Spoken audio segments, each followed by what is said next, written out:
Hey folks, welcome to the Cash Flow Confidence Podcast. I'm Shelby Ashley and I help business owners feel confident about their cash flow. Today I want to talk about a huge misconception that I'm often greeted with when meeting with business owners, and that is that your numbers are not good or bad. They're just telling a story. So more often than not, when I'm meeting with a business owner for the first time and I'm going through and looking at things, I can sense like some shame and vulnerability that business owners have. Like, you can be the most profitable business in the world, and I will see like something that you feel like you have to be embarrassed about. And it's always so like disheartening to me because you should not feel embarrassed or ashamed about your business. Numbers are not good or bad. They're neutral. They're just indicators. They're telling you something. You should just look at them as like data points or information. And so let's talk about how to interpret your numbers like a business owner instead of using them as a means of judging yourself and feeling like you're failing at something.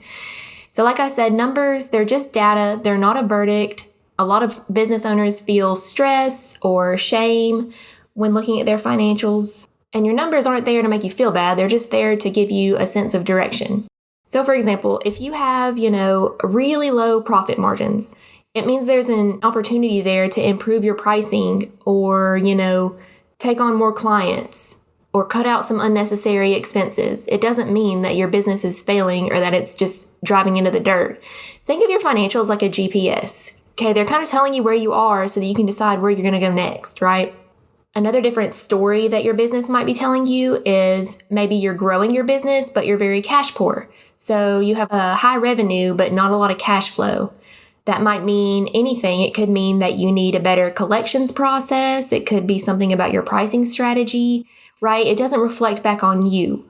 Or you're very profitable, but you're stagnant, like you haven't been growing. That might mean that you need some investments and some growth. Or maybe you find yourself really busy, but you feel like you're broke. That might mean that you need to invest in some processes that will increase, your productivity and make you feel like you're not so much being a hamster on a wheel, like you're a lot more efficient in the things you do.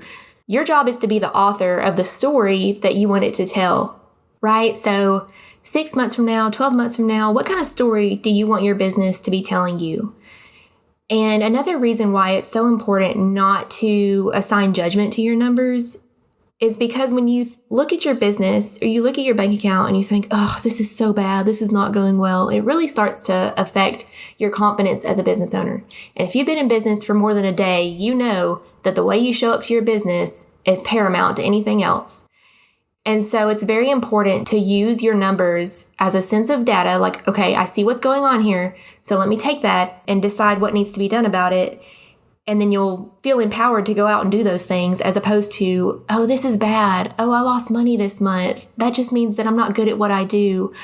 Well, I'm just going to stop doing it then because I'm not good at this. Like, it's obvious. I'm not good at running a business. Stop that. Don't talk to yourself like that. Take your numbers. Say, okay, are they telling the story I want them to right now? No. I would like to have more profitability. I would like to have more cash in the bank. How can I go out and achieve that? So let's talk about how to rewrite your financial story. Step one is, let's go ahead and identify what your numbers are telling you today. So if you don't know how to look at your numbers, we need to talk because you need to understand what story it is that your numbers are telling you. Okay, so that's the first step. Step two is define the story that you want your numbers to tell. Do you want more profitability? Do you want more cash flow?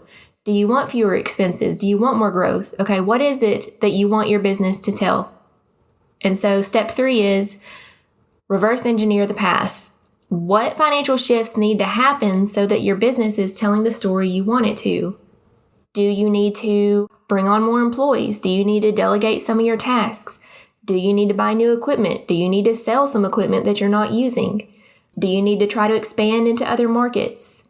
Do you need to bring on an investor? Do you need to go see about getting a line of credit?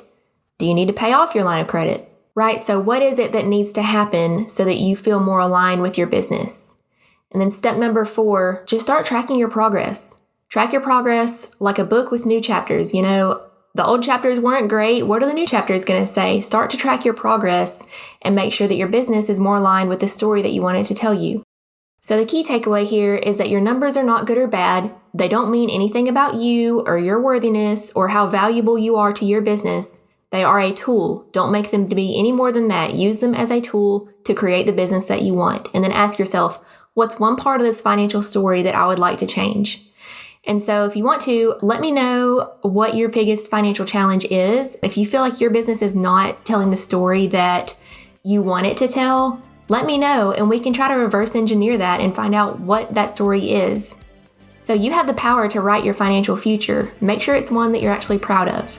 All right, guys, see you next week.